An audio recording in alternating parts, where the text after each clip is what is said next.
Hai guys, perkenalkan nama saya Kasilda Lipat pada Kumlolong dari program studi administrasi bisnis kelas 1C dengan NIM 2103020102.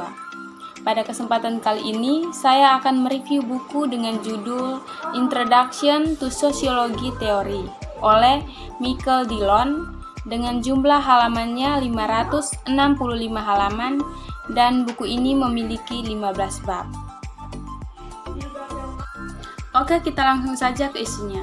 Bab yang pertama yaitu Karl Marx. Marx memahami sejarah sebagai ekspansi progresif dalam kekuatan material atau ekonomi dalam masyarakat, yaitu dalam kemajuan yang dibuat oleh masyarakat dalam mengatur produksi material mereka, misalnya pertanian, manufaktur, jasa. Teori Marx sering disebut sebagai materialisme sejarah karena ia berfokus pada kondisi material atau ekonomi dalam masyarakat dan bagaimana kondisi tersebut menentukan struktur sosial dan hubungan sosial. Bab yang kedua adalah Emile Durkheim tahun 1858 sampai 1917. Emile Durkheim tinggal di Eropa, di Prancis, selama era yang hampir sama dengan Karl Marx pada tahun 1818 sampai 1883. Meskipun tidak seperti Marx, hidupnya meluas hingga abad ke-20, sehingga Perang Dunia I tahun 1914 sampai 1918, di mana salah satu putranya, Andre, terbunuh. Hidup melalui masa pergolakan sosial, ekonomi, dan politik tidak mengherankan. Seperti Marx, Durkheim berfokus pada perubahan sosial dan masyarakat industri. Durkheim mengkonseptualisasikan masyarakat sebagai sistem kompleks yang bagian-bagian komponennya atau strukturnya, misalnya kegiatan ekonomi, hukum, ilmu pengetahuan, struktur keluarga, agama, dan lain-lain.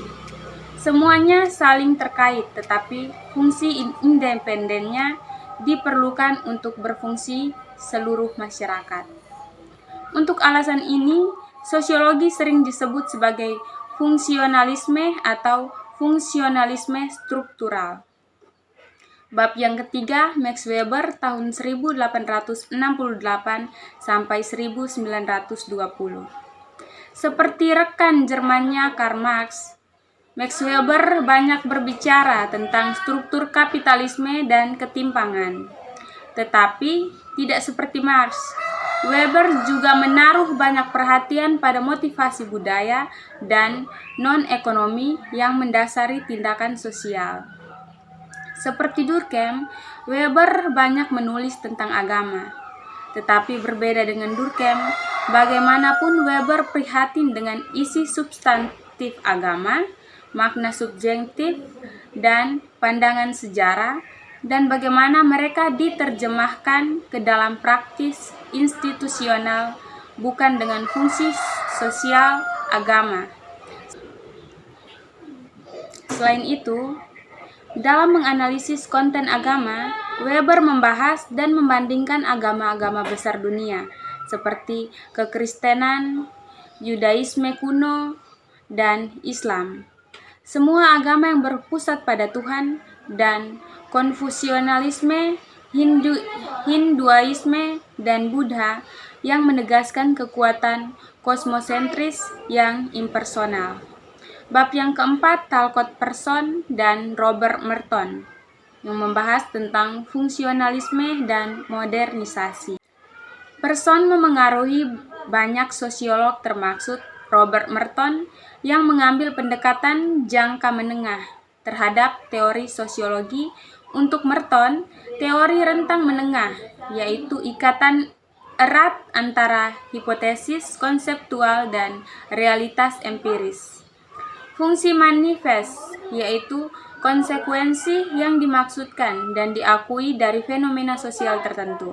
Fungsi laten, yaitu konsekuensi yang tidak diinginkan dan tidak dikenali dari fenomena sosial tertentu. Penyimpangan adalah fungsi ketegangan antara tujuan budaya dan sarana yang dilembagakan menuju pencapaiannya berbagai jenis adaptasi individu terhadap ketegangan budaya atau kelembagaan. Bab yang kelima, teori kritis, teknologi, budaya, dan politik. Ahli teori kritis menawarkan kritik pedas terhadap budaya, masyarakat, dan politik kontemporer. Mereka berpendapat bahwa sementara kita menggunakan akal untuk menghasilkan pengetahuan ilmiah baru dan teknologi canggih yang meningkatkan kehidupan kita, pada saat yang sama kita menggunakan banyak dari ini. Keenam, konflik, kekuatan, dan ketergantungan di proses makro-masyarakat. Bab ini telah menyoroti berbagai kontribusi teoritis penting. Kami membahas penggambaran Dahrendorf tentang kenormalan konflik antara kelompok dan masyarakat, dan kritiknya terhadap penerapan analisis Marx tentang kapitalisme dan polarisasi kelas pada masyarakat kontemporer pasca industri. Bab yang ketujuh berkaitan dengan tukar jaringan, dan teori pilihan rasional. Tukar jaringan dan teori pilihan rasional dengan berbagai menggarisbawahi bahwa kehidupan sosial hanya dapat dipahami dengan mengakui bahwa pertukaran sumber daya mendasari dan mencirikan berbagai hubungan interpersonal, kelompok, dan organisasi yang merupakan masyarakat. Bab yang ke-8, interaksionalisme simbolik. Mead, Blumer, dan Goffman berbeda dalam hal spesifik dari fokus analitis mereka. Umum untuk semua bagaimanapun adalah penekanan pada interpretasi pekerjaan inferensial simbolik yang penting dan struktur ke dalam manusia, yaitu interaksi sosial. Bab yang ke-9 berkaitan dengan fenomenologi dan etometodologi. Fenomenologi berfokus pada realitas sehari-hari dan bagaimana individu mengenali dan mengatur pengalaman sehari-hari mereka. Untayan kedua yang berfokus pada realitas sehari-hari adalah etometodologi, yang dielaborasi oleh Harold Garfinkel. Bab yang ke-10 mengenai teori feminis. Seperti masyarakat secara keseluruhan, sosiologi telah ditransformasikan oleh perubahan status perempuan. Para ahli teori sosiologi feminis telah menantang marginalisasi disiplin atas realitas perempuan, sehingga sosiologi sebenarnya dapat menjadi apa yang diklaimnya. Bab yang ke-11, Michael Foucault, teori seksualitas, tubuh, dan kekuatan. Michael Foucault menyelaraskan sosiolog dengan banyak cara di mana tubuh dikendalikan secara institusional dalam masyarakat modern. Sebagai bagian dari analisisnya yang luas, ia menguraikan penemuan historis seksualitas, sebuah tema yang sangat berpengaruh dalam memajukan pemahaman ilmiah dan publik tentang homoseksualitas. Bab yang ke-12, rais, rasim, dan pembangunan kebenaran rasial. Ras adalah topik multidimensi yang kompleks. Makna yang melekat pada kategori ras dan implikasi dari perbedaan ras bergantung pada konteks histori dan sosial tertentu yang sedang dipelajari.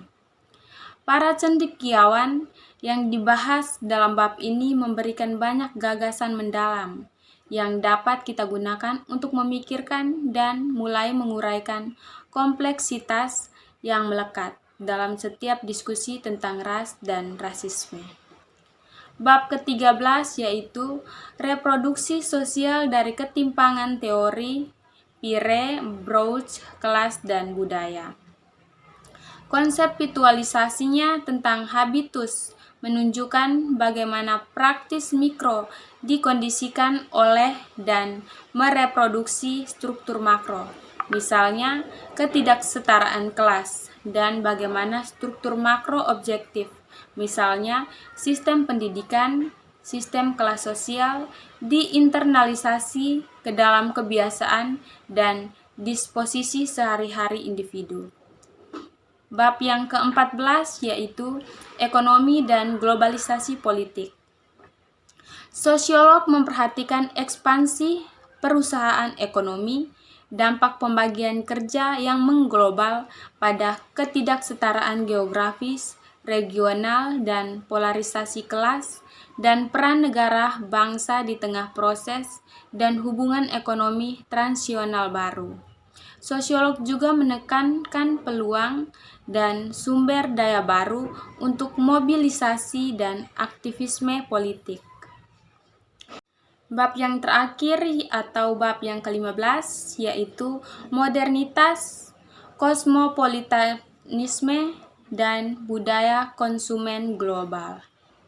Singkat saja, kebebasan dari resiko dapat berubah dalam semalam menjadi penderitaan yang tidak dapat diubah, atau Beck 1992-40.